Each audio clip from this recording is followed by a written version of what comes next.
Hello, everyone, and welcome back to another issue of Beyond the Cowl, issue number 14.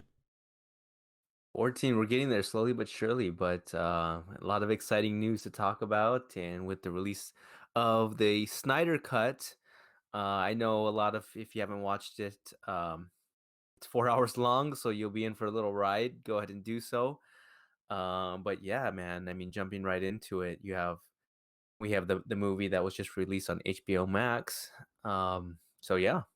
March 18th, on Thursday last week, we got ZACK SNYDER Cut. Of course, everyone, if you're listening, you haven't seen the movie yet, um, don't listen to this episode just yet, because we're going to be talking everything about spoilers, things that we liked, we didn't like, and just things that were different and changed, and just our opinions and feelings of the movie. Already from watching the 4 hours, my biggest thing was just like it didn't even feel like 4 hours. Yeah, absolutely. And that's kind of, I think a lot of people on social media were saying the same thing, especially figures in the industry saying, they could have watched more. I definitely could have. Obviously, the first part, like 2 hours of the movie, 2.5 hours of the movie, was a lot of buildup. Some of the scenes that we already seen, a lot of entirely new scenes that were added. And you have to think, with the 4 hour movie, like we said before, the previous the Whedon cut was only 2 hours long, I think. So you have double the movie. A lot of parts that were taken out, a lot of parts that were added. The personally, really, the only thing that I think I liked better in the first one was the music. It was kind of weird.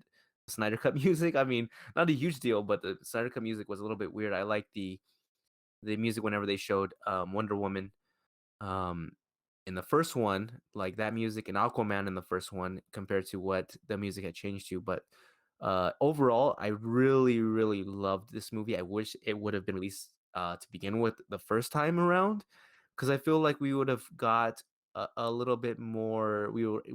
Have been able to see maybe Justice League 2, and then run into the Flash movie, run into a Cyborg movie, kind of building up, and partitioning out each character's own little universe. So here's a really, really good question for you.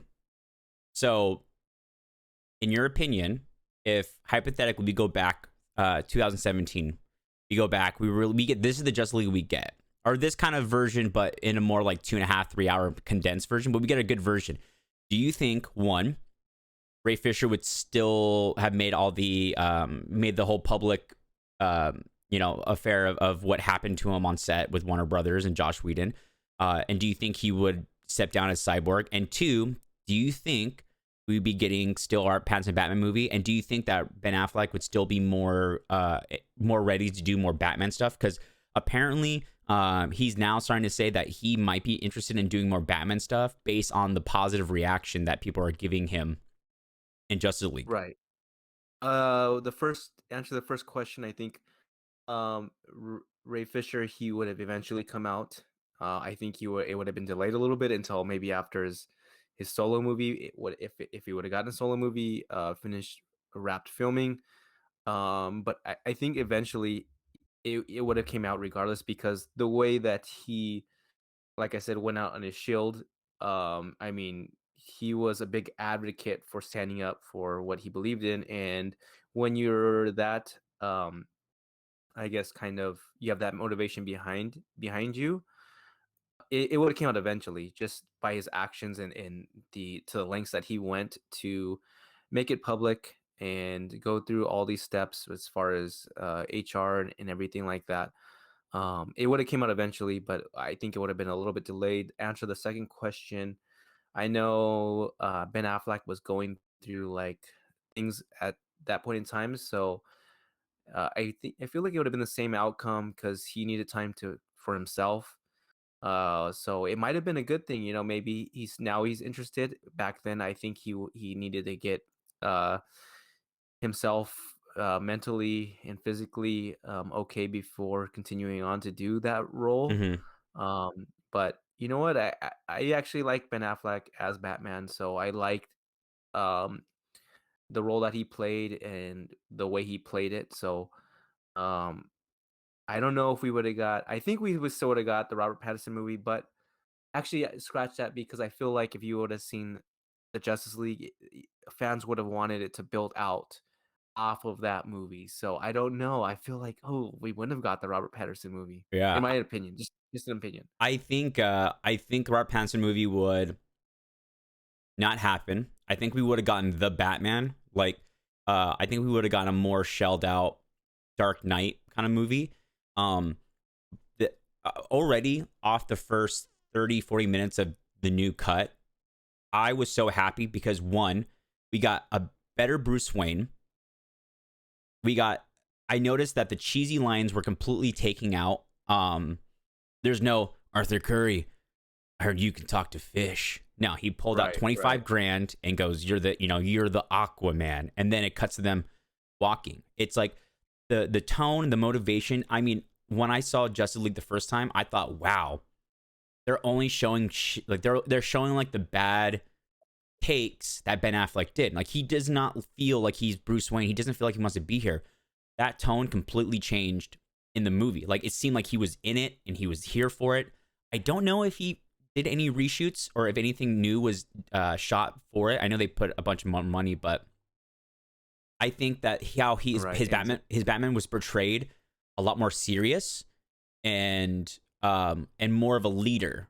Where Justice League, Batman seemed like he's the entire time. I can't lead this team. I don't know what I'm doing. We're not ready. And then in Zack Snyder's cut, we're gonna be ready. We got to do this. There was no doubt. He was very confident the entire movie. Yeah, and you also don't see hear Cyborg say the infamous "booyah," you know. Yeah. So there's a lot of the things that were changed, and every I think in this movie in particular, a lot of the characters they got their own moment to shine, like Cyborg and Flash in particular. Like they both got their own moments Yeah. to shine, which did, in my opinion, it did those characters justice. And I think what's really cool is I think that Zack Snyder can still open up the multiverse as far as the Injustice storyline, where Superman's hunting down the Justice League at the end. Hmm. When you see that alternate reality, which I think personally that would be a sick movie. Well, I read that they're so they like I don't know if they were because it was written or if it was just ideas on a storyboard, but people have already had like coming out. Oh, the plot for Justice League 2 and Justice League 3 would have been this, this, and this. People, Right. I read that they're thinking about continuing the Snyderverse, is what they're kind of gonna kind of dub the extended dream sequence at the end, right? That will be told in a comic book. But finally, though, like one, we get acknowledgement that Flash did come through a different timeline to warn Bruce Wayne about Lois Lane and Batman vs Superman, because that has not been mentioned at all. Jason Todd was mentioned. It's like all these Easter eggs that we got in Batman vs Superman were now reflected, and it connects everything into just a whole and just fleshes out more mass into what this time for Ben Affleck's Batman, Flash, like you said, Cyborg. Like we got Cyborg when he was. I remember seeing clips of Gotham High and not seeing it in the original movie, and now we have more character development for Cyborg, more character development for Flash. So now you actually feel connection to these characters, which that was my biggest thing.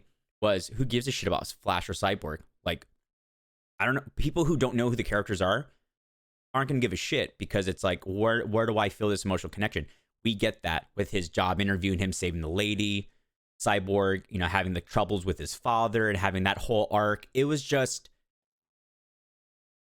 Yeah, they built the characters, and the payoff on this movie was so much bigger than it was in the original Justice League. And a lot of people are blaming Joss Whedon, but I have to feel like the studio had a lot to do with changing it because of the dark tone that they didn't want. They wanted to be more mhm, a lighter tone. So I don't know how much Joss Whedon direction he actually had in the movie. A lot of people are blaming him, but I feel like it's more of a WB thing as far as executives, and it really makes you think how much the higher ups kind of screw up the movie from original director's viewpoint and mhm. their direction they want to go. Like, you know, it just boggles my mind, like, how to let the directors direct the movie. That's what they're there for. You guys are here to make decisions based on, like, sales, marketing, other things like that. Let the directors do the movies. That's what you're here for. Don't screw around with it. You know. Well, if you and like that's the thing too, right? So if you at Warner Brothers, Zack Snyder goes, I'm gonna make a Justice League movie. Here's what I want to do. You kind of get an idea of what's gonna happen. Why would you go, yeah, let's do it. Go ahead, Zack, and then all of a sudden just go like, oh, you know what? We're gonna cut out Superman's black suit. Oh, we want the color change to be, we want the color tone to be different. You know what? Actually, let's have Flash. Let's add these scenes where Flash like awkwardly lays on top of Wonder Woman awkwardly, and like let's do all this stuff. Let's make Steppenwolf look like a video game character. It's like they control. Of course, me being a conspiracy theorist, I because what Josh Whedon did Avengers 1, right? I believe so. Yeah. I used to jokingly tell people, I bet you anything Marvel paid him a little side pay to ruin Justice League or Marvel. So there's no competition for Justice League versus Avengers, because look, you can't touch the Avengers movies. Those are amazing on their own, and they didn't need to have any revisions. Right. But I mean, this movie, I just felt more of my emotions. Like I was a kid just watching this. Right, and it kind of makes you think of, everybody wants the Ayer cut now for Suicide Squad. So how much of different of a movie that would be.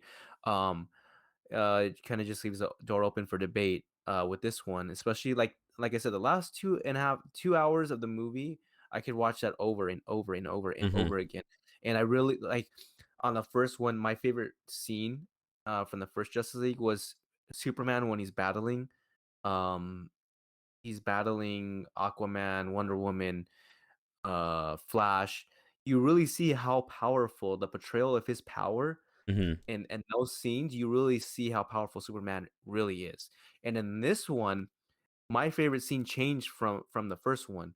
In this one, my favorite scene is where the Flash saves the whole world. Like when he stops time, you see like the mother box, the Unity come together, and then you see the big explosion. You see everything disintegrating, and you just see the Flash put his hand out and kind of stop time.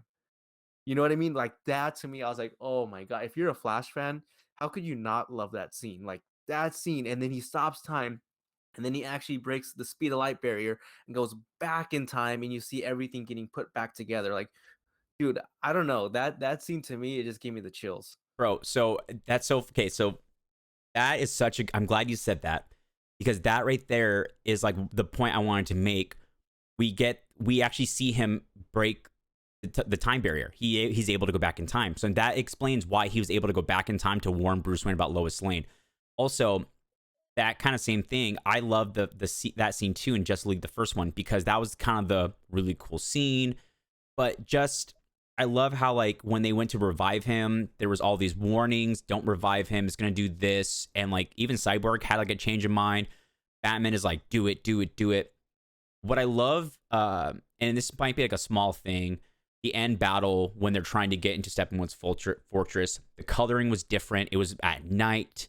The music definitely was different. I will admit, I admit that was that caught me off. That took me out of the movie a little bit, the chanting and all that stuff. But I just love that when Superman comes to life, Batman doesn't go bring the big guns, and then Alfred brings Lois. Lois just shows up because she sees Superman, because she's finally getting over him, and there's no, something's definitely bleeding. All those cheesy lines, it like really shows more of a motivation intent for the movie. And right. I can't get over how good it was done. My new favorite scene was definitely that scene, and of course the end battle was probably my favorite, because you see them work together against Steppenwolf. Right. And you see like Aquaman stick his trident through the Steppenwolf's back, lift him up, and then Superman punches him, and then as soon as he's going back through the portal, you see Wonder Woman chop his head off. Like that scene kind of reminded me like Avengers should have went for the head. Yeah.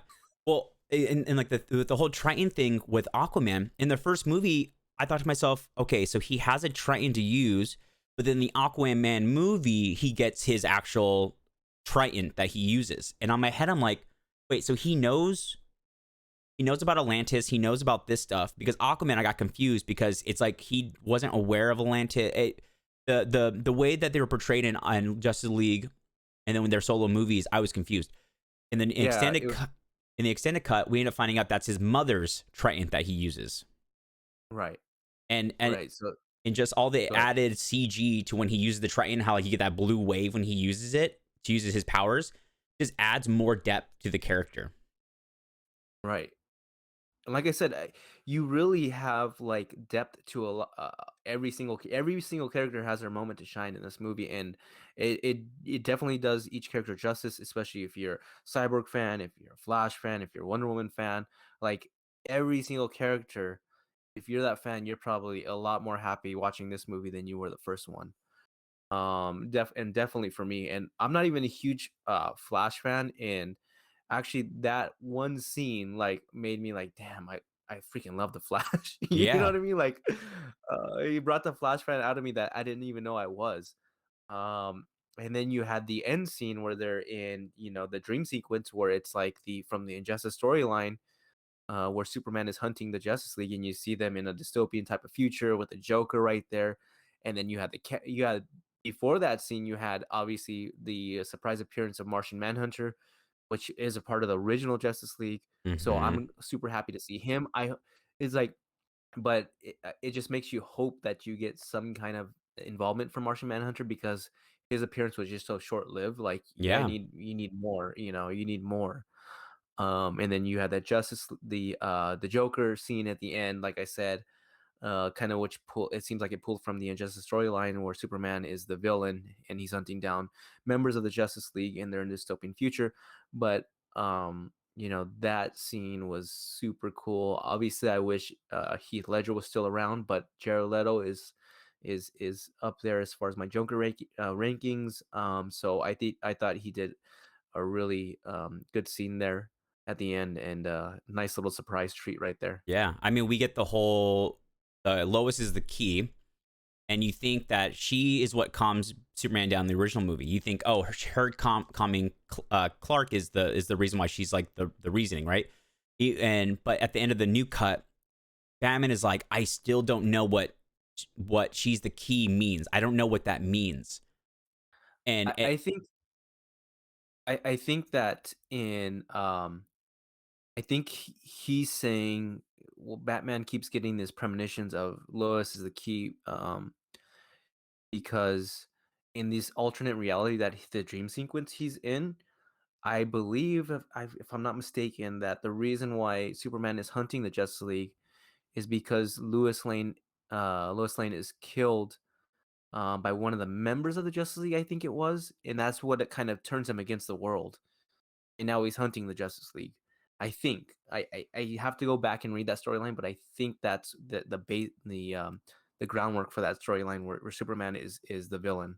yeah, well, because in Injustice, um, Joker kills Lois Lane, and Right, Batman rips out Joker's heart.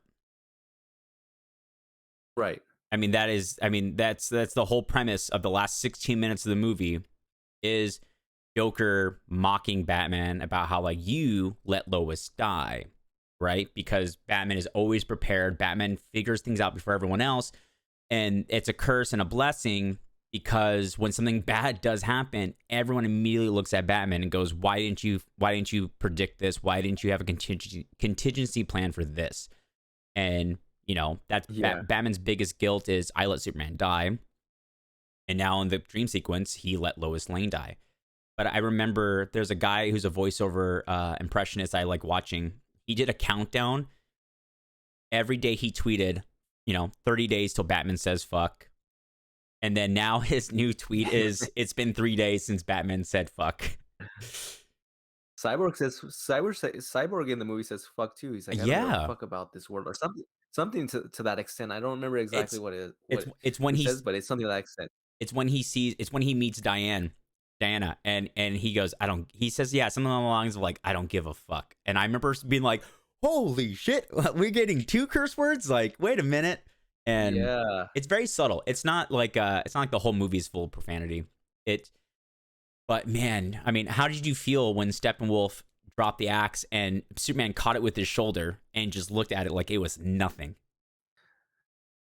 Yeah, again, showing it made me feel like you really see the extent of how powerful Superman really is in those moments. Like when he's fighting the Justice League and then when he comes in at the end where it's like, wow, like this is beyond like an omega level mutant where he's just so powerful. And obviously when you have a villain like Darkseid, you're gonna need someone like that. And I thought it was super. We got to see a lot of Darkseid that we didn't get to see in the first movie, Hmm. especially him coming through the through the portal when at the end when they think they lost. So I thought that was really cool, and I would have liked to see this storyline continue on to get to meet and get those scenes where you're seeing Justice League battle with um Darkseid, and you see Yeah. his Omega beams when he's in Atlantis. So I thought that was super cool, and I wish, man, I just wish this one was released in the first place, but Darkseid it is what it was is. Darkseid was DC's attempt to have a Thanos, and they just messed up the whole plan because now people are like, we want more. It Yeah. could they could do more. I mean, it hasn't even I mean, it hasn't been a week yet. yeah, and I mean, who really thought the Snyder Cut was actually going to come to fruition? Really, if you really think about it, I mean, it was an idea that was so far fetched that I never thought we were going to see a Snyder Cut. I thought it was just a bunch of petitions and fans that just wanted to see it and were Yeah. making some noise, and then it actually came to fruition. Um, his original view of the movie and direction of the movie.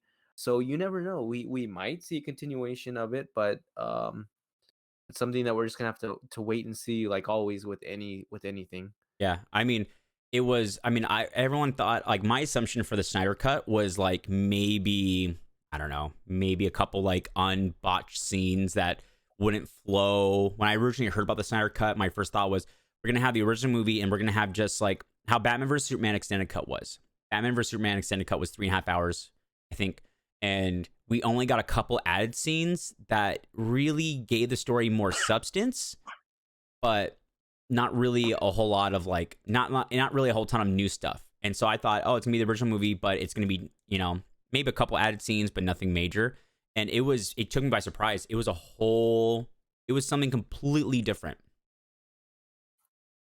Yeah, and when it was first announced that they were actually doing it, I was like, oh boy, I hope this is good, because if not, it's not gonna be good for Warner Brothers. But I mean, they didn't pay Zack Snyder a dime for this movie. But like I said before, that kind of just shows the passion that he had for his vision Hmm. Well, he for this movie. He felt really didn't strong about it. he like actually like refuse to get paid? Like, didn't he like cut his salary so they can put more money towards the movie? I don't know what the actual details in that were, but I'm sure if he had to choose to get paid or to put that money towards his vision, 100%. If you have that much passion for anything in life, you're always gonna put that toward your passion instead of just being, Hmm. taking that for yourself.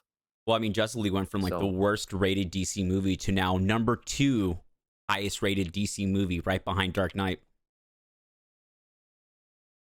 right, and I think was it the first Snyder movie that got fresh and Rotten Tomatoes or something like that, or At what? I can't remember. It was something the fresh rating on Rotten Tomatoes. Oh yeah, I think so. Because the other, yeah, I don't know what 300. I don't know what Watchmen. I don't know what Man of Steel did, but it's kind of poetic that Zack Snyder, was so ridiculed about making these DC movies, right? Like hey, I will admit, I was one of the people that were like, please get Zack Snyder out of DC. Like, get someone new to make these movies great. We can finally see our characters actually get more than just one movie, and then we got to wait 3 more years for a reboot. Because I love Batman, but I want to see more characters. Like, I'm tired of seeing 6 different actors play Batman and they just can't get it right, or Superman, whatever. And seeing this cut, like you said, it kind of makes me wonder how many more Zack Snyder DC movies would have actually been good if they would have let him have full control. Yeah, 100%.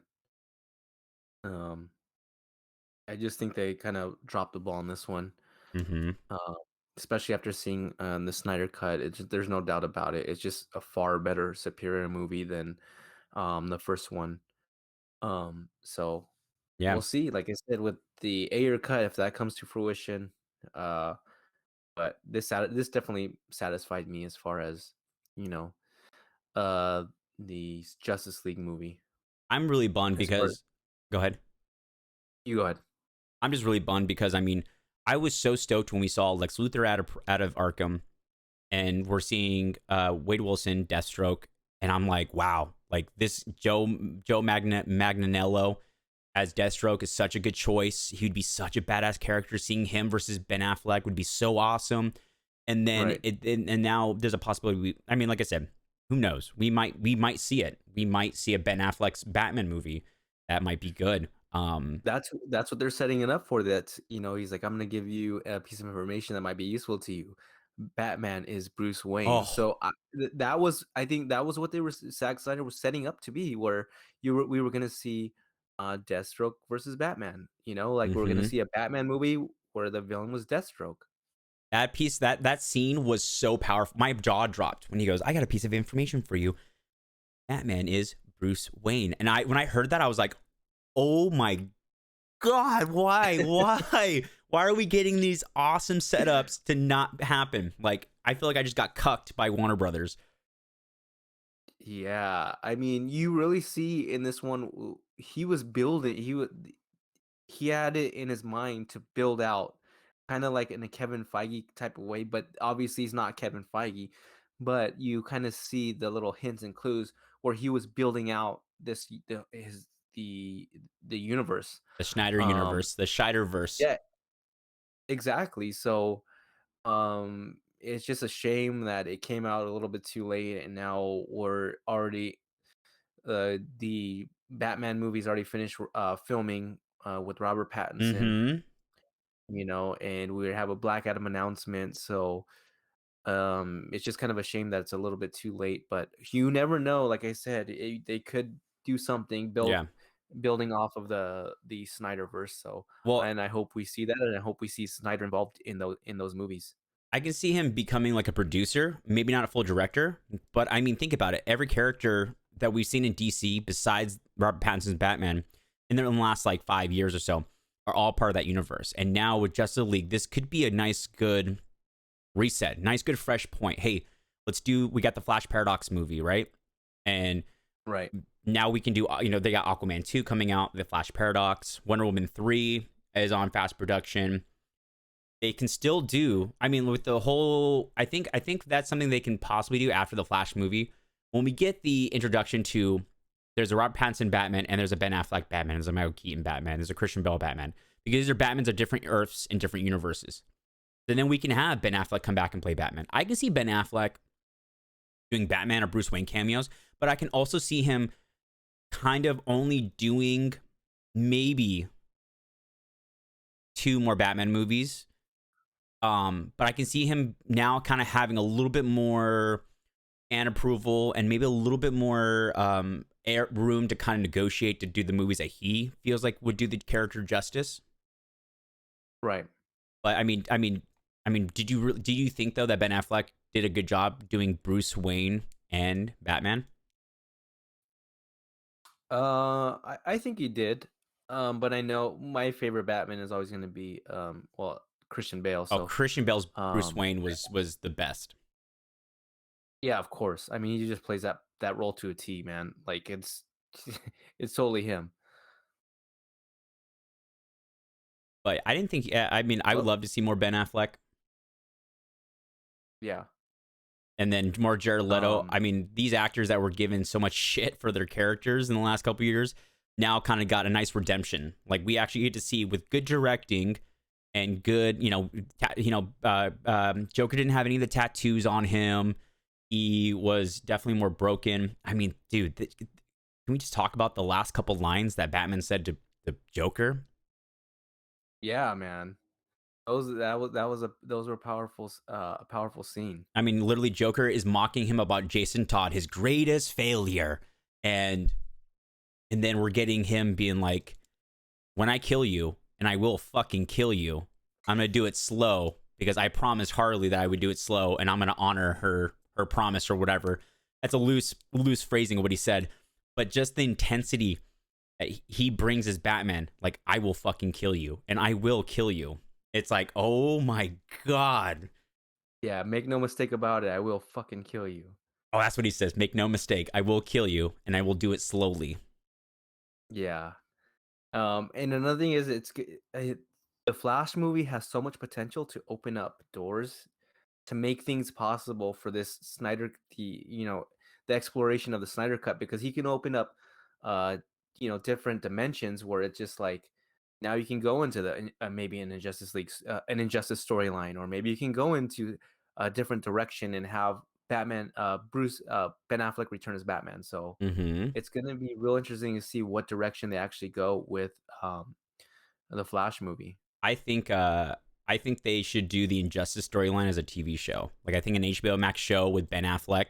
I think a show might be more his Right. speed. It's a little less demanding. He doesn't even really have to be in that big of shape because his suit will do a lot of the talking, and I'm sure he'll be in like his war Dark Dream suit that he's wearing now, and we just play out the roles of like them trying to survive and figure out what's going on, and kind of have it be more like an apocalyptic show. I think that would be kind of cool, like an Injustice show like that. And then Right. also, how cool is it to see a Green Lantern in the beginning of the war when they were talking about the mother boxes? Oh yeah. Yeah, we've seen a couple characters there. But I mean, shoot, we got an announcement. I thought we talked about that last week about a Green Lantern show, right? Well, For HBO Max. well, I asked you, would you rather see the Green Lanterns as a movie or a show? And we both agreed show. And then literally, it's almost like Google's listening to us, which they are. It's like, boom, they get an announcement that they're going to do the Green Lantern Corps HBO Max show. Yeah, and I'm not a huge Green Lantern fan, but I can't wait for that one as well. Hopefully they do it right. Um, and build the world out. I think I heard rumors about the Red Lanterns appearing in the show, which is going to be really really cool. Um, so I mean, the Green Lantern just has so many different ways it can go. Red Lanterns, Green Lanterns, Yellow Lanterns, White Lanterns. There's so much there's so many different directions that you Mm-hmm. can go. Um, and interesting directions you can go. So I'm excited for that one to come out. And yeah. Yeah, that's going to be super good. Before we advance, out of 10, what do you give Zack Snyder's Justice League cut? Ooh, I'm a little bit biased, so I'm gonna give it an 8.5.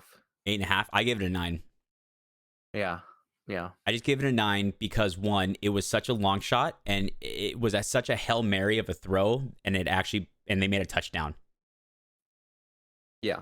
You're Like, 100% right on that.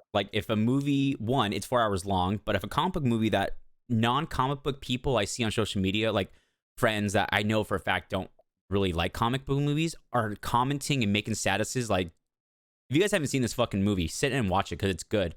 You know it's making a good impact if people who aren't comic book fanatics, especially if it's a Zack Snyder movie, are talking about it. It's definitely reaching out. Right. Yeah, No. definitely agree on the 8.5. I give it a 9, but 8.5 can be the consensus. Have you been keeping up with Superman and Lois? I watched the first 3 episodes, and then I was gonna watch the last one that just came out last night. Then I was super tired, so I started it and couldn't finish it because I was falling asleep. That's how tired I Oh was, my god. and I had a little bit too much to drink, man. But that series is really my wife doesn't is not a big comic book fan. She only likes comic books because of me. So, and she's really interested in that show. So I mean, that just goes to show that it reaches out to a wide audience, even a wider audience, even if you're not a comic book fan. It's interesting. Well, it's good though because when we talked about it, I asked what your opinion was. I didn't see it. I haven't seen the newest episode, but I've been watching them religiously. It's so cool because it's a different perspective. Like, we've seen Superman meet Lois so many times. We've seen a young Clark Kent whose only responsibility is the world. Now we got our Clark Kent and Lois who are married. They have a family. it's a different perspective because now instead of protecting the world, Clark has to also protect his family, be a father, and his kids aren't like my dad's Superman. He immediately gets a pass.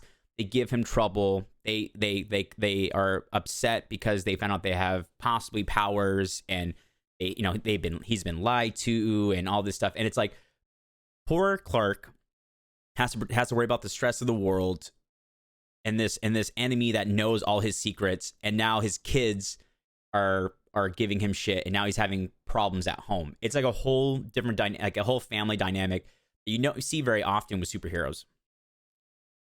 Yeah, you get this whole dynamic, which especially in movies, you don't have time to tell the human side of Superman. And in this show, it does exactly that, where you see him that kind of come into play, where he's dealing with actually being a superhero and more importantly being a father, and that comes into play big time with this show and TV series. And I think that's the most interesting part about it. You see the human side of Superman, not the superhero. You have so much time to put him to give Superman in a movie, so you kind of put the father side on the back burner, but you see that father side come into play in a big way in this show. Yeah, like spoiler alert, when he gets stabbed with the kryptonite and he's falling down to Earth, instead of having the feeling as a viewer of like, oh my god, Superman might die, my first thought was, oh my god, what is his family gonna do when they realize that their father is Superman and their father just died? Yeah. Like, there's a whole nother level of just like being on edge when Superman is fighting and getting beat up and losing that freaks you out. And I loved like the fact that like his mother passes in the show and you see him just shoot off like as soon as he gets a call like, hey, your mother's not well, and he's instantly at the farm because he has super speed. And I love that because you see him just leave like right then and there, leave from the office, not caring if anyone sees him to get to his mom. Ooh, and I love that fight sequence. Like the quality of the show is just so good, man. The fight sequence where Lois is investigating, and she goes, I think it's to an apartment or something, or a motel. Hotel, yeah. Yeah, and then you see this big guy start to intimidate her, and what looks like about to kill her, and then you all of a sudden Superman just busts through the brick wall. It's like, dude, you don't mess with Lois Lane, Yeah, man. I think that's such a That to me, yeah, that to me was such a cool scene right there. And they're really putting, I don't know, it seems like they're putting a lot of money into it, especially CGI. It's just such a well shot and a well written series that it has movie quality to it, you know. Mhm. I mean, the story's good, the directing, the acting's really good. I love that scene Yep. because she flips the little high. It's the high. If you guys haven't seen it, Lois has this little it looks like a lighter, and she flips a button on it, and it starts putting out a high frequency that only Superman can hear. So no matter where he's at in the world, he knows Lois needs help, and he immediately rushes there. And so she puts it on, and this metahuman she's fighting goes like, "You think that's gonna help?" And she goes, "No, but he will." And then Superman busts in. Um, I thought it was really Yeah. cool because I'm always interested as a viewer when they discuss more in depth about their powers. I love knowing origins of powers, and I love that they dive into, as a teenager, you have the whole problem of privacy, right? That's a big family topic that they always talk about in shows. And you get that in this show where you find out that Superman can hear everything in the world, but he learned how to tune the frequency to hear if people are in trouble. And that means that while he's on the other side of the world, he's listening in on his teenagers to make sure that his teens are safe. That's how he's able to figure out if they're getting out of hand and stuff. And you end up finding out that they get super mad because they feel like their privacy has been invaded. But I thought that was a kind of cool thing because you don't really hear people talk about Superman's super hearing. Right. Um, I think it's super cool, and like I said, you get to see the exploration of Superman in a different light, and I think that's what makes the series such a good series. It's not just your typical, okay, here's your villain, you're building up to a villain. You see some kind of a little bit of family involvement with Superman, but the main storyline is based upon a villain. But this main storyline is based upon his family, and you see him kind of become a coach for his son's team just to make sure that his son, the one of the sons that he believes has superhuman strength, doesn't get out of control, but he wants to let his son live some sort of normal Hmm. life, and he becomes a coach to try to regulate and help him until he's able to either hone in the powers or develop the powers in a way where he can fully understand it. Yeah, it's interesting. I think it's interesting that they decide to give the son who has the social anxiety disorder, have him be the Right. one, because they lead on to Jonathan being this superhuman athlete. Are they? I can't remember. Are they twins? I I can't remember. I think they are don't. twins. Yeah, they might be. I mean, they're both in high school. Though I think they're both in the same grade, so I'm pretty sure they're twins. Yeah, I think that's probably the only way they can have two teens have the same level of development for, like, hypothetically, for powers in the future series. But I think it's interesting because it's led to believe that Jonathan is the one with the powers. He's athletic, he's cool, right? The other one, Jordan, is awkward and is angry all the time. And then you end up finding out that he's the one who's developing small amount of powers. Now his Kryptonian cells can't hold solar energy as well as Superman. So he exerts energy really fast and he can't replenish it. But it's interesting because, you're starting to get the vibe that maybe he's not special, but there's got to be more. There's got to be something that's going to happen that's going to cause him to. Yeah, so we still got quite a way to go on that show. That's been one of our the wife and I will watch that when we have some time at night, when the sun's asleep, and then I really looking forward to watching Falcon and the Winter Soldier. I haven't seen that yet, even though it came out last Friday. I saw it. I'm looking forward to. Oh, you did? Oh, don't tell me anything I won't about it tell because I you. want I to won't see it. tell you. I will say that it's good. The first episode I liked it a lot. I finished WandaVision. Yeah, Marvel just is doing really well with their shows. And a lot of it too is because something this is new is you're seeing, big movie actors doing TV shows. Right, and I think that's kind of something that the world has changed a little bit because now we're getting releases on streaming services. Um, and it just makes more sense, like for shows like that. I mean, Breaking Bad, shows like that. You have Friends, where you see these actors doing like TV shows that are getting paid a good amount of money. But I think just right now, more than ever, it's the direction we're headed in. Just because a lot of things are closed and still closed, even though we're doing a little bit better and coming out of Hmm. the situation we're in a little bit, a little bit. So, um, it's just a change of direction just for the times, I think. Yeah. I mean, these shows also are like Marvel shows, at least, are like, you even say with Superman and Lois, these shows are trying to get movie level production. Yeah, But hundred also, percent. yeah, but also with the advancement of technology, it's now easier to make a show look like a movie because the cost for equipment might be cheaper than what it used to be back in the early days, like Friends and stuff like that. But it's nice because now you get, like Zack Snyder's movies 4 hours long. Well, a lot of these characters and shows are hour-long episodes, but you get, 8 to 12 episodes a season. WandaVision was 8 episodes. That's 8 hours of content. So that's almost like a 6 hour movie we got for WandaVision, if you really think about Right. it. Yeah, and I think the complaint from a lot of fans was the episodes weren't long enough. Yeah. I mean, I thought they were long enough only because for WandaVision, the first half I couldn't get into because the TV show was super unusual to me. I think if you Yeah. watch, I think watching it a second time will be a lot better because then you learn everything that happens and what eventually everything is doing. And that last half, Right. the last like 3 episodes of WandaVision were the best in my opinion. Yeah, of course. The build up to the end. Yeah. You get to see a lot that is revealed in those last 3 episodes. There's a lot of questions that were answered, and then you have the appearance of the White Vision, which made West Coast Avengers, I think, book Spike, Yep.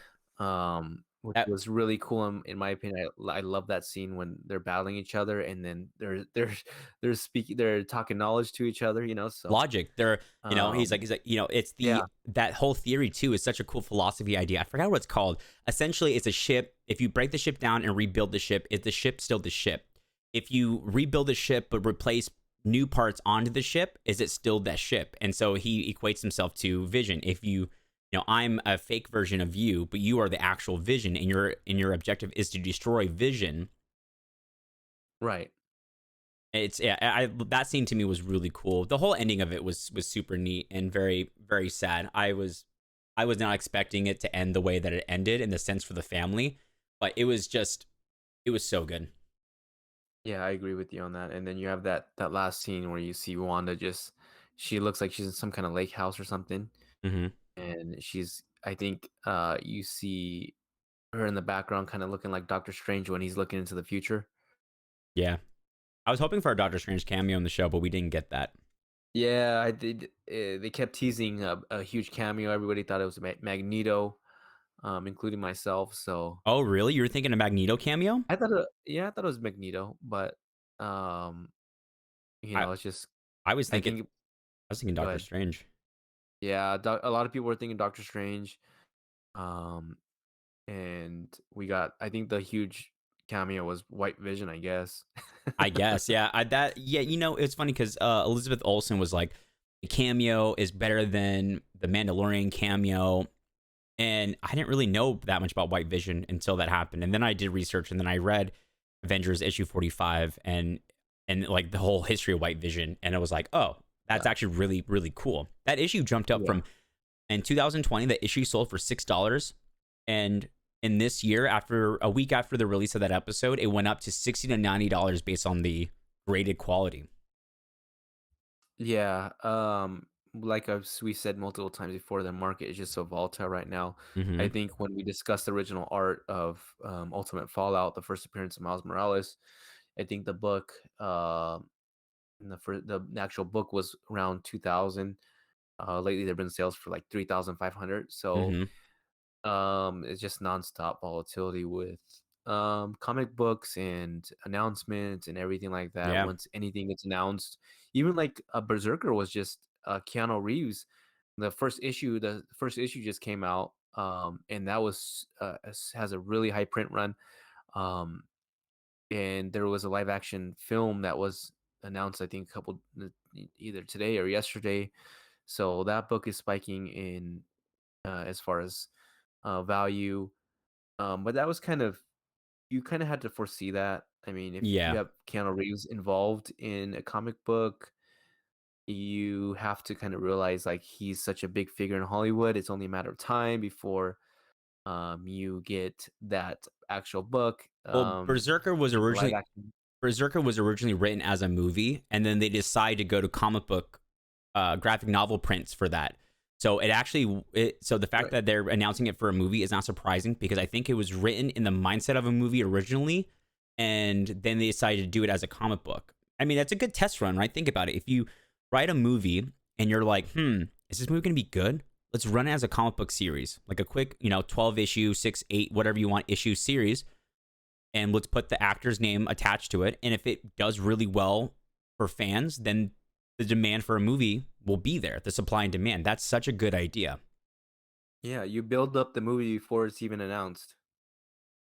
And then all of a sudden, Berserker is going to be the coolest rage movie that we get since like Expendables or something like that. I feel like it's just gonna be another John Wick kind of deal. Like it's the same role Keanu Reeves has played over and over and over again. Kind of Yeah, like when Jacques Van Damme was playing the martial arts role, every other film. Kickboxer and all Kind of that reminds, stuff. yeah, Kickboxer, Bloodsport, The Quest, Lionheart. It's the same movie over and over again, Mm-hmm. but fans ate it up. So, um, it's something. It's a role that we've already seen Keanu Reeves in. It's going to be interesting to say the least to see how that changes from what he's already done with John, like a movie like John Wick. So Yeah, I mean, you ever see him in Knock Knock? no. I hate to cast type actors, and it happens all the time. You see Keanu and you think to yourself like depressed, badass, right? But you see him as an architect who's a loving father. I couldn't get into the movie. The movie's terrible. Yeah, Don't watch it. The movie's bad in general. But to see the first couple scenes of him being a loving father, I was like, I can't. He can't. To me, when I see Keanu Reeves, I don't see loving father. I see assassin John Wick, Neo, the chosen one kind of actor. I can't see him really being like a. It's hard. It's even hard to see him now doing like Bill and Ted, like seeing him do a comedic role. It just doesn't sit when he goes, "Hey, what's up?" and he's like himself. I'm like, I'm not buying into it. But I think that that pays tribute actually in a way to Keanu Reeves and um the way he portrayed those roles because it becomes such a big and well received film that to a lot of people that is Keanu Reeves like that actual like John Wick or Neo is Keanu Reeves, so it's kind of hard to see him in any other light. Hmm. So it just pays kind of tribute in a way to Keanu Reeves acting. Yeah, for sure. Um, yeah, Yeah. I was on Go Collect the other day, and I saw that my 9.8 Lethal Protector red foil cover uh value has rised up to $100. It was recently sold for $100, a 9.8 graded, and for the longest time it was, or no, was it graded? I think it was graded, or maybe not. No, sorry, an ungraded copy was sold for $100, and so I bought that copy 3 years ago, 4 years ago for 30 bucks, um, ungraded, and it's kind of cool to see that some of the books I have are starting to go up in value, and it was a direct sales. It wasn't a newspaper stand edition, so it's kind of unique to see those ones go up in price. And then the other one Yeah. that went up in price and I'm bummed is I almost bought Three Jokers issue 2, the one with Batgirl on the cover. I almost bought it, but I was like, Right. I'll pick this one up later. And now I can't find it. And now that one is shooting up to $32 a cover, where originally it was $8 when I saw it like a month ago. Yeah, it just seems like the market is I don't know what it's doing. Mm It's unpredictable, but it seems like for whatever reason, more books than not are going shooting up in value. Which is a good thing if you have a lot of books, I guess. But if you're starting to collect, it might be discouraging because now all of a sudden you can't get any of these books. hmm. I can see it like having two effects. You know, you're super happy if you have the book. Obviously, if you don't have the book and you were thinking about getting the book, now it just kind of discourages you so much to the point where maybe you're like, it's not worth it, or whatever you know it might be for you. So Yeah. Hold that thought. I'm going to run to the restroom especially, real quick. yeah, for sure, man. Hold that thought. I've been trying to hold it for I'm like gonna 30 minutes. I'm going to cut this out. Wait one Well, second. in the meantime, I'm gonna show something that I just picked up. I did unboxing. You'll probably see the unboxing before you see this, so kind of backwards a little bit. But I thought I'd show something that, especially if you're reading Batman, and keeping up. I think we just spoke about Batman with James Tynion in his newsletter with new characters and new characters he's developing, especially with in particular Miracle Molly. We just seen kind of her cameo in Batman number 106. She's slated to come out Batman 108, I believe it is. If you listen to our one of the last podcasts that we did, so yeah, I picked up a piece of original art, which, like I said, you'll see the unboxing too.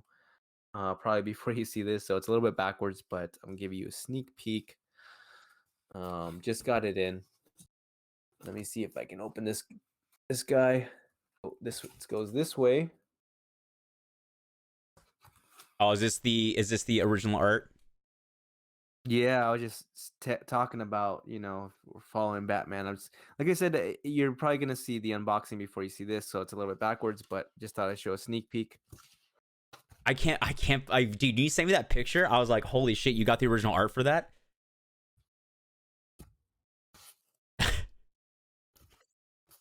Did you try getting Yep, the original. did you try getting the Greg Capullo bag from, I think it was yesterday?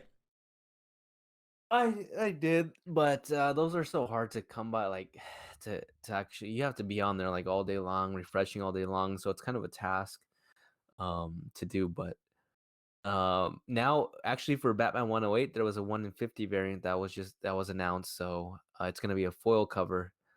I know initially when we talked about it, there was only a 1 in 25 variant, which Mm-hmm. was the original art I just showed you, which is probably the first piece of original art that Miracle Molly that's been released. I 100% know that. So I have the first ever piece that was released of Miracle Molly because George Jimenez does his art digitally, so there's no original art to that. How'd you how'd you Traditional art to that. how'd you even score that? You just reached out to him? Oh, yeah, just like always, like, you just reach out to them on some kind of social media platform that they're on. Sometimes they answer, sometimes they don't, but I've bought a piece from him before, so I Mm. already spoken with him before, which is pretty cool. Oh, 'cause And that's where you got your shoe in. Because I'm thinking to myself, there's got to be collectors out there that are trying to do the same thing you're doing at the same time, and just the fact that you got the original cover of the variant issue is like insane. so it's original cover to the 1 in 25, and the book is not even out yet. So, and I have the traditional original artwork, and I'm gonna get it framed here pretty soon.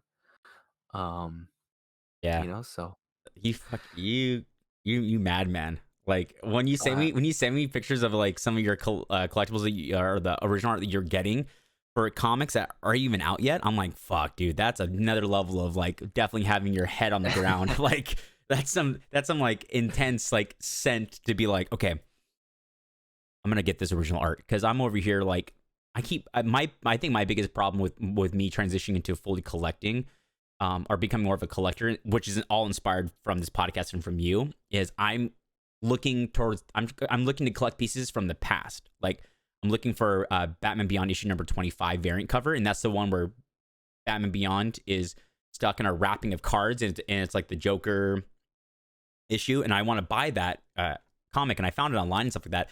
But like I haven't been looking forward. Besides 108, I'm probably going to pre-order those online. I actually might start doing online pre-ordering instead of just yeah, trying to hunt for it, just because I'm not having as much time as I used to. yeah.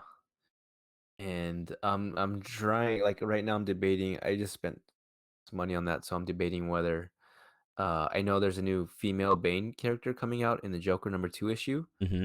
and the artist Guillermo March is represented by Kirby's comic art, I believe. And I was debating if I wanted to reach out and try and get the first appearance of that female Bane that's supposed to be appearing in Joker #2. Ooh, did you read Joker #1? Yeah, I read Joker #1. Was it good? Yeah, it was really good. I haven't read it yet. It's I need to go it's get more that. like a James. Yeah, it seems like the first issue is more James Gordon based, but I know Tynion was talking about this story. The Joker series is going to be kind of like a James Gordon more based series Hmm. with the Joker heavily involved. So I know he has plans for new characters. With every single thing that he does seem lately is kind of been a common theme, is new characters with him. So definitely be collecting all of those. So we'll see. Yeah, I have the reason why I didn't go comic book shopping this week because I try to go once a week, once every other week, every other week the latest, so I don't miss out. And the reason why I haven't gone is because I've spent so much money on comics already in the last month. Like I went ham on collecting and getting my collection that my bin that I bought is almost full already. Whoa, that's And quick collecting right there. like for example, like I went and I found a comic book shop that had a lot of the variant covers and original covers of their Jokers. So I bought them all. I bought one of each I can find. I'm buying I'm actually buying all of that and beyonds. So I'm looking issues 1 through 50. If I don't have it, I buy it. And I love buying the original and the variant if I can find it. And so I go in like, okay, I'm going to look for issue, like I got issue 107 and I got the variant cover for issue 107 for Batman. And I got those two and I'm thinking to myself, okay, I'm just going to browse. And next thing you know, I went from 2 books that I only wanted to buy to all of a sudden having 10 or 11 of them. And next thing you know, my bill's over $100 for books. And I'm like, holy shit. I'm like, this is starting to become a problem. Yeah, it's a slippery slope, and gets slippery real quick. I know. And once I start making some, I can start making some decent voiceover money. I definitely want to start connecting to artists and getting original parts because I'm seeing the frames in your video every time we do this podcast, and all I can think about, all I can think about is like that's what I want my room to look like. I just need more room. I just need a bigger place, really. Yeah, and I still have 2 portfolios that are filled with original art, Jesus that I Christ. still need to get framed, and then movie posters, original movie posters that I have, and Yeah. the unboxing that I did for the 3D poster. That So that thing you sent me 2 weeks ago about the Batman Beyond poster. Thank you so much for sending me that. oh, yeah, dude. I Bottleneck Gallery, when you get it, you gotta do your own little I'm unboxing. going to. I'm going once you cuz you got a poster from Bottleneck before, right? How long does it normally take them to send it out? Oh, it takes just depending on how far along in the production they are. Usually, it'll say when they announce it how far shipping out is, how Yeah. far out shipping is. Usually maybe like a month, Okay. So sometimes. I should be getting it by April cuz I'm definitely going to do an unboxing for that. Yeah. The yeah, bro, I woke up at 8:30. I went on the webpage at 8:40 and I made sure.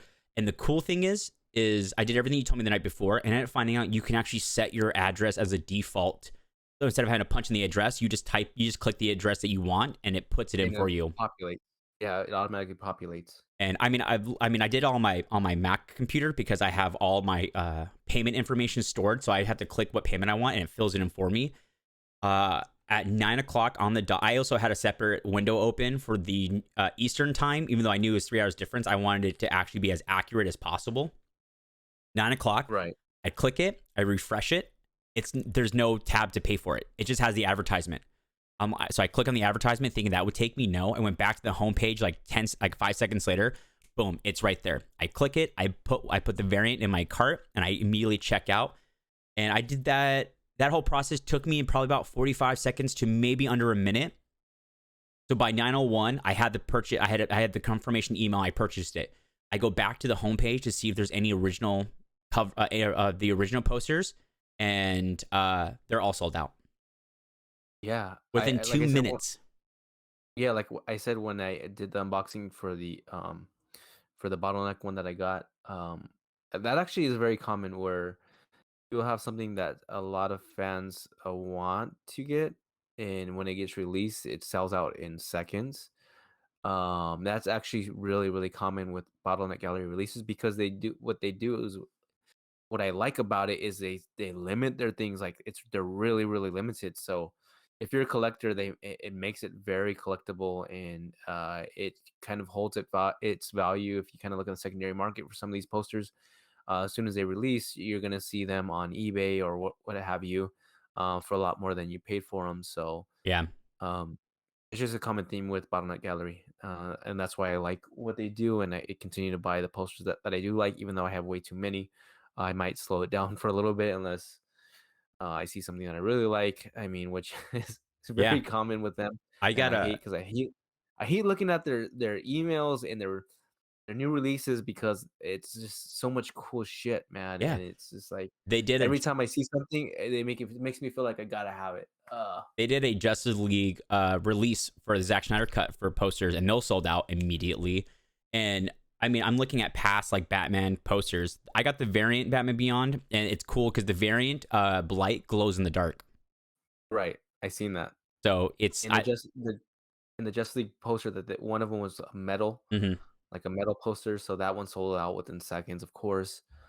They do all kinds of different things that are really cool. Glow in the dark, 3D, metal, um, all different kinds of things. Yeah, and I have it's 1 out of 75, and I told Jess because it's the background of my phone. Like the poster is the background of my phone because I love Right. this poster is just so badass, and I can't wait. And Jessica saw it on my phone. She goes, "When are you supposed to get that poster?" And I'm like, "Oh, I should be getting it like in the next like month and a half." And she goes, "Oh, cool." And it's so funny because now she is starting to, because I talk about these collectibles so much, that she comes up to me and she goes, "Wait," she goes, "We got that poster." And I'm like, "Well, first of all, I got the poster. That's my poster. It's not, there's no we here." But she's starting. It was cool. I told her, I said, I said it's 1 out of 75. And I called her. Like, I got the poster and I called her and I go, "Jess, I got it." She goes, "You did?" And she's even sounded excited. I said, "It sold out in 2 minutes and I bought it within under a minute." That's the most Comic-Con rush I've had in 2 years. Like having the whole like exclusivity, like I gotta get it before everyone else. So it's cool to know that I now have a Batman Beyond piece that only 74 other people have as well. Yeah, it's a weird little rush, and you'll never really understand it unless you're a collector like that, or you collect something that is really scarce and sells out. Like it's a weird little rush that you get, especially in our little world. You have these collectible items that are limited. If you're a sneakerhead, you kind of have the same thing. Comic book collector, you have the same thing. Poster collector, the same thing. You know that kind of that weird kind of rush that you get when you there's something that you really really want. It's really limited, and you're able to secure yourself a copy or a poster or those shoes or whatever, what have you. Um, it's indescribable. Yeah, I want to see if before we start heading out, I want to see if anyone is putting out that bottleneck poster up for sale yet on eBay. No, none of the Batman Beyond variants. There's a lot of Batman previous posters they put up here for like $100. That 3D Dark Knight poster you got is up to 225 right now. Yeah. So you'll see a lot of, especially when it's first released. I think that'll be the biggest spike that you see in value, and then it'll start to come down a little bit depending on how many are on the market. When obviously when you have only one on the market, you get to kind of determine the price. Mm-hmm. If it sells, it sells. If it doesn't, it doesn't. And if it sells for a high price, then you might see others follow at an even higher price. So that's kind of the luxury you get when you have something super scarce. When you put it on the market, you get to dictate the price. And then once other people that have that same piece see if they want to sell, they can move that price up a little bit, and you kind of see a weird thing happen in the secondary market. So it's Yeah, good and bad. but Yeah. yeah, that's pretty much for all my new collectibles that I've gotten since we've done this episode. It doesn't seem like it, but it's been like 2 weeks that we done an episode. Yeah. Like I was saying, I feel like I haven't talked to you in like forever. I know, man. It's good to finally catch up and get back to doing a podcast. We've been both been super busy as of late, so it feels good. It feels good to get back and get our nice little escape from reality in. Like I Mm-hmm. said, in the grand scheme of things, this hobby is just a little escape and a little piece to the picture, Oh to yeah, the great picture. But it does provide, like I said, some kind of escape and mental break from reality. So it's always good yeah. to It's get also on here and talk about things. Yeah, it's also motivating because I haven't had anyone to talk about nerd stuff with besides Jessica in the last 2 weeks. And like Nerd out. at work, I'll tell coworkers, they ask me like, "What do you think of Justice League?" And I was like, "Do you have like 45 minutes to talk, like to listen about my opinions and what I think?" Now I'm just like, people are like, "What do you think?" I'm like, "Here, listen to this podcast episode, and you'll hear everything I think about." Yeah, it's almost like you're like, what do you think about the Justice League movie? How much time do you have? Yeah, it's like I don't know, is our manager around? Because I don't want him to get us in Yeah. trouble for standing around talking. Oh, exactly. But if you guys enjoyed Yeah. our review of Justice League, the Snyder Cut or Snyder Cut Justice League, depending if tomato, let us know on the comments and feedback on social media. Twitter, let us know on Beyond Cowl. Instagram and YouTube, it's Beyond the Cowl. We're now on Spotify, which if you're listening to us here on Spotify, thank you so much. Go check out our other socials and just let us know. Do you agree with our opinions? What'd you like? What'd you dislike? And yeah, we're looking for some good interactions with you guys, and let us know like what you guys want us to talk about. If you guys want us to talk more about TV, if you guys want us to talk more about art collecting, just let us know. Yeah, and if you made it this far, thank you for watching. It really means a lot to us. And I think moving forward, maybe I'll do some giveaways or something, especially if you made it this far, you're listening. Oh Uh, yeah. I have a bunch of Last Ronin number ones, first printings. So leave a comment. Let me know if you're made it this far, you'd be interested in some giveaways that would, make you keep you watching or whatnot. Leave a comment, and maybe next episode we might throw it in at somewhere in the episode where we give away a Last Ronin number one first print.